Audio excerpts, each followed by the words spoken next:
नमस्कार दोस्तों, स्वागत है आप सभी का रोशन सा स्टडी पॉइंट पे।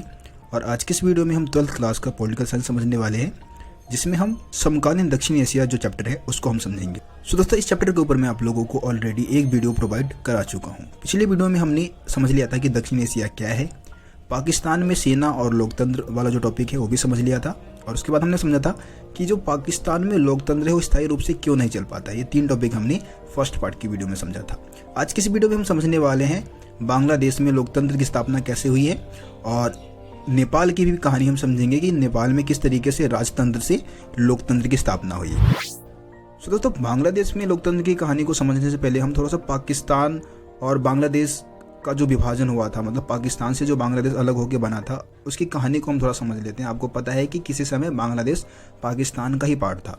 तो देखिए, जब भारत और पाकिस्तान का विभाजन हुआ था तो पाकिस्तान 2 भागों में बनाया गया था, क्योंकि आपको पता है कि जो विभाजन था वो धार्मिक बहुसंख्या के आधार पर किया गया था। मतलब जिस इलाके में मुसलमान ज़्यादा थे उसको पाकिस्तान घोषित किया गया, और जिन इलाकों में हिंदू ज़्यादा थे उनको हिंदुस्तान घोषित कर दिया गया था। तो आपको पता है कि जो उस समय हमारे देश में ज़्यादातर मुसलमान थे वो एक तो पंजाब के आसपास रहा करते थे और दूसरा बंगाल के आसपास रहा करते थे। यहाँ पे मुसलमानों की संख्या बहुत ज़्यादा थी। अब कोई ऐसा यंत्र तो था नहीं हमारे पास कि हम भाई दोनों इलाकों को मिला दें, तो इसलिए तय किया गया कि पाकिस्तान 2 भागों में बनेगा। एक तो होगा पश्चिमी पाकिस्तान, ठीक है, और एक पूर्वी पाकिस्तान। पश्चिमी पाकिस्तान जो बना था वो पंजाब वाले प्रांत को काट के बनाया गया था, उसको अलग करके बनाया गया था, और यहाँ के जो लोग थे वो उर्दू भाषा बोलते थे। ये चीज़ समझिए आप। दूसरी तरफ हम चले बंगाल की तरफ, तो बंगाल का जो पूर्वी भाग था, मतलब पूर्वी पाकिस्तान जो बना था वो बंगाल को काट के बनाया गया था, ठीक है। और यहाँ के जो ज़्यादातर लोग थे वो बंगाली थे, मतलब बंगाली भाषा बोला करते थे। लेकिन अगर हम सरकार की बात करें तो सरकार में पश्चिमी पाकिस्तान का दबदबा ज़्यादा था, और पश्चिमी पाकिस्तान ज़बरदस्ती पूर्वी पाकिस्तान के लोगों पर उर्दू भाषा थोपने की कोशिश कर रही थी। ये बात पूर्वी पाकिस्तान के लोगों को पसंद नहीं आई, और लगभग 1970 के आसपास ही क्या होता है, वहाँ पे विद्रोह हो जाता है। बहुत सारे लोग पश्चिमी पाकिस्तान के सरकार के खिलाफ हो जाते हैं, और इनके इस विद्रोह का नेतृत्व जो किया वो शेख मुजीबुर रहमान ने किया, और इन्होंने अवामी लीग की भी स्थापना की थी।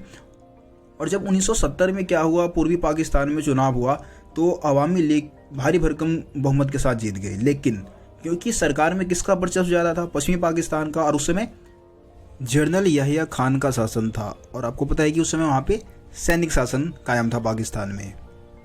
तो उन्होंने क्या किया कि जो शेख मुजीबुर रहमान है उनको सरकार बनाने नहीं दिया, और जबरन उनको जेल में पकड़ के डाल दिया। इससे वहाँ पे बहुत ज़्यादा विद्रोह फैल गया, और ज़्यादा तेज गति से विद्रोह फैला। और जनरल याहिया खान ने क्या किया, बहुत सारे निहत्थे लोगों को, बंगाली लोगों को मरवाना शुरू कर दिया, ठीक है। इस कारण क्या हुआ, बहुत सारे शरणार्थी भारत की तरफ भागने लग गए। बहुत सारे बंगाली लोग कहाँ भाग के आ गए, भारत के सामने शरणार्थी की समस्या आ गई। भाई लगभग 80 लाख शरणार्थी भारत में आ गए थे। तो इस स्थिति को देखते हुए भारत ने क्या किया, बंगाली लोगों को मदद देना स्टार्ट कर दिया। मतलब जो पूर्वी पाकिस्तान के लोग थे उनको हेल्प करना स्टार्ट कर दिया, सैन्य मदद दी, और इस कारण इंडिया और पाकिस्तान का युद्ध हुआ।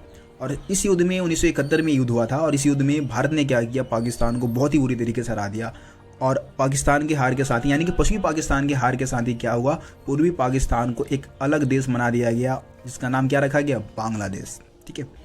अब 1971 में क्या हुआ, बांग्लादेश ने अपना संविधान बना लिया और अपने आप को एक लोकतांत्रिक, धर्मनिरपेक्ष और समाजवादी देश भी घोषित कर दिया। लेकिन देखिए, सत्ता में जाहिर सी बात है कि शेख मुजीबुर रहमान ही आएंगे, और वो 1975 में क्या किया, संविधान में संशोधन करके सभी पार्टियों को ख़त्म कर दिया, और जो उनकी अवामी लीग थी उसको सबसे आगे कर दिया। मतलब कि और दूसरी पार्टियों को कोई मान्यता उन्होंने नहीं दी थी। इस कारण भी क्या हुआ, शेख मुजीबुर रहमान का वहाँ पे जोरदार विरोध हुआ, वहाँ पे तनाव संघर्ष की स्थिति आ गई।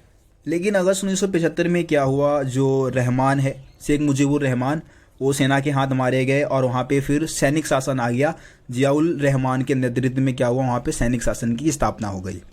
जियाउर रहमान के बाद भी एक और जनरल आते हैं जिन्होंने फिर से सैनिक शासन को ही वहाँ पे स्थापित किया, जिनका नाम था जनरल HM इरशाद। लेकिन क्या था कि बांग्लादेश के लोग लोकतंत्र को बहुत ही अच्छा मानते थे, लोकतंत्र को बहुत ज़्यादा सपोर्ट करते थे, और वहाँ पे बहुत ही ज़्यादा मतलब आंदोलन हुए। और आंदोलन के साथ ही क्या हुआ, 1990 में क्या था कि जो जनरल HM इरशाद थे उनको सत्ता छोड़ना पड़ गया था। और 1990 से क्या है कि बांग्लादेश एक लोकतांत्रिक देश है, और वहाँ पे उसके बाद कभी सैनिक शासन कायम नहीं हुआ है। सो दोस्तों, ये बांग्लादेश के निर्माण और वहाँ पे लोकतंत्र की स्थापना की पूरी कहानी थी, जो कि मैंने आप लोगों को समझा दिया है।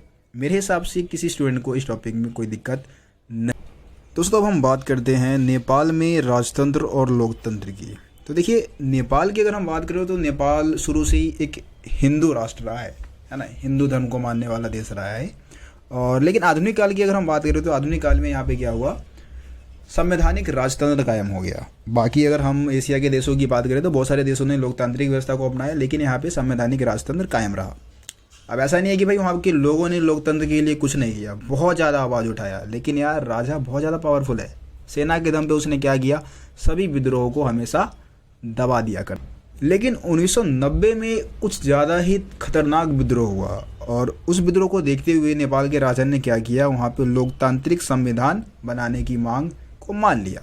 मतलब कि थोड़ा बहुत लोकतंत्र आ गया, लेकिन वहाँ पे राजा पावरफुल ही था, राजा ज़्यादा पावरफुल था, ज़्यादातर शक्तियाँ राजा के पास ही थी।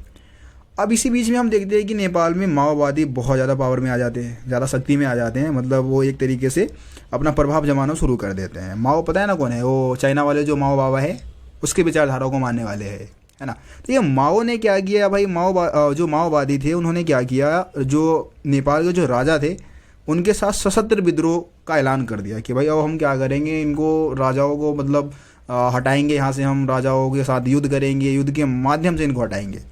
राजा ने क्या किया, राजा ने बोला अपने सैनिकों को कि भाई मारो इनको भी, ठीक है। तो दोनों के बीच में क्या हो गया, जो माओवादी जो लोग थे जिन्होंने सशस्त्र विद्रोह किया था और जो राजा की सेना है उनके बीच में हुआ युद्ध। विशेषकर ये गुरिल्ला युद्ध करते हैं भाई, माओवादी जो है वो गुरिल्ला युद्ध में माहिर होते हैं, मतलब पहाड़ों में छुप छुप के युद्ध करते हैं। तो ये हो गया भाई हिंसा, बहुत ज़्यादा हिंसा हुआ, वहाँ पे लड़ाइयाँ छिड़ गई। लेकिन राजा का शासन जो था वो ज़्यादा समय तक नहीं चल पाया। फिर से 2006 की अगर हम बात करें तो वहाँ पे जोरदार प्रदर्शन हुआ, आम लोगों ने जो राजा है उसके खिलाफ जोरदार प्रदर्शन कर दिया, और आखिरकार राजा को मजबूर होना पड़ा। इतना ज़्यादा खतरनाक विद्रोह हुआ था वहाँ पे आम लोगों का कि राजा मजबूर हो गया, और उसने क्या किया, संसद को फिर से बहाल कर दिया, और संविधान लिखने के लिए संविधान सभा की स्थापना भी उस समय की गई थी। तो संविधान लिखा गया, और लगभग ऐसा कहा जाता है कि भाई 2008 के बाद से नेपाल में क्या है, लोकतंत्र ही है, लोकतांत्रिक शासन व्यवस्था है, और वहाँ पे लोकतंत्र सही से चल रहा है। लेकिन बहुत सारे नेपाली जो राजनेता वगैरह होते हैं, बहुत सारे नेपाली लोग हैं, उनका भी ये कहना है कि भाई नेपाल के सरकार पे क्या है, भारत का प्रभुत्व देखने को मिलता है ना, भारत का वर्चस्व थोड़ा सा देखने को मिलता है। लेकिन फिर भी अगर हम बात करें तो वहाँ पे एक बढ़िया लोकतंत्र की सरकार की स्थापना वहाँ पे हो चुकी है। तो ये नेपाल में राजतंत्र और लोकतंत्र की कहानी थी। तो दोस्तों आज की इस वीडियो में जो टॉपिक समझाया, मैं उम्मीद करता हूँ कि आप लोगों को समझ में आ गया होगा। कमेंट में यार आप लोग बताओ, बताते नहीं हो, कमेंट ही तो नहीं करते हो। कमेंट में बताओ ना कि भैया आपने बहुत मस्त समझाया है, बुराई ही कर दो यार कम से कम कमेंट में। अगर अच्छा नहीं पढ़ाता तो सही में बुराई कर सकते हो कमेंट में भाई, कि भैया तुमने ये टॉपिक सही से नहीं समझाया। जो तुम्हारे मन में है ना वो कमेंट में लिख दिया करो, डरो मत तुम लोग, ठीक है। बाकी यार लाइक करना चाहो तो लाइक कर दो, डिसलाइक भी कर सकते हो, तुम्हारी मर्जी है। चैनल को सब्सक्राइब नहीं भी करोगे तो भी चलेगा, ठीक है। मिलते हैं आप लोगों से अगली वीडियो में, तब तक के लिए जय हिंद।